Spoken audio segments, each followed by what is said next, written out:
സത്യത്തിൽ ലാലേട്ടൻ ഇവരെ ജയിലിൽ അടച്ചിരിക്കുന്നത് എന്തിനു വേണ്ടിയിട്ടാണ്?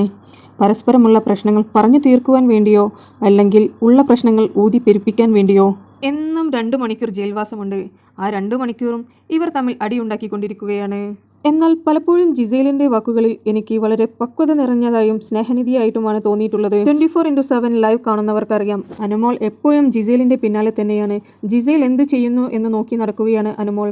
പലപ്പോഴായി ജിസേലിന്റെ ഭാഗത്തു നിന്നുണ്ടായിരുന്ന തെറ്റുകൾ ഏറ്റവും ഫസ്റ്റ് ചൂണ്ടിക്കാണിക്കുന്നതും അനുമോൾ തന്നെയാണ്. അതായത് ആദ്യ ആഴ്ചകളിൽ ബിഗ് ബോസ് മേക്കപ്പ് പ്രൊഡക്റ്റുകൾ യൂസ് ചെയ്യരുത് എന്ന് പറഞ്ഞിട്ടും ജിസേൽ അത് ഉപയോഗിക്കുന്നത് ചൂണ്ടിക്കാണിച്ച ഒരു വ്യക്തിയാണല്ലോ അനുമോൾ. അതെല്ലാം കഴിഞ്ഞിട്ടും അനുമോൾ ജിസേലിനെ പിന്തുടർന്നുകൊണ്ടിരിക്കുകയാണ്. മറ്റുള്ള പെൺപിള്ളേരൊന്നും ജിസേലിന്റെ പിന്നാലെ ജിസേൽ എന്തു ചെയ്യുന്നു എന്ന് നോക്കി നടക്കുന്നില്ല.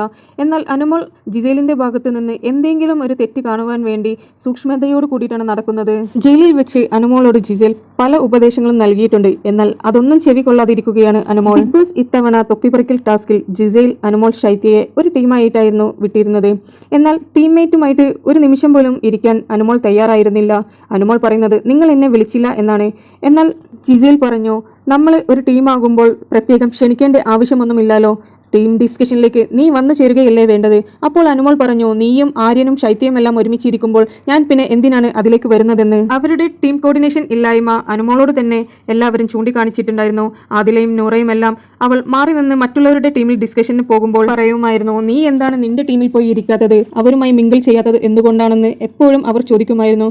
എന്നാൽ അതിനൊന്നും തക്കതായ മറുപടി അനുമോൾക്കുണ്ടായിരുന്നില്ല. ടീം കോർഡിനേഷൻ ഇല്ലാത്തതിനാൽ തന്നെ അവരുടെ ടീം ഇന്നലെ പരാജയപ്പെട്ടു. ഇന്നലെ BB ലൈവ് കണ്ടവർക്കറിയാം, ജയിലിൽ വെച്ച് ഒരുപാട് നല്ല കാര്യങ്ങളാണ് ജിസേൽ അനുമോൾക്ക് പറഞ്ഞു കൊടുത്തത്. എന്നാൽ അത് യാതൊരുവിധ കൂസലുമില്ലാതെ ഇഗ്നോർ ചെയ്തിരിക്കുകയായിരുന്നു അനുമോൾ.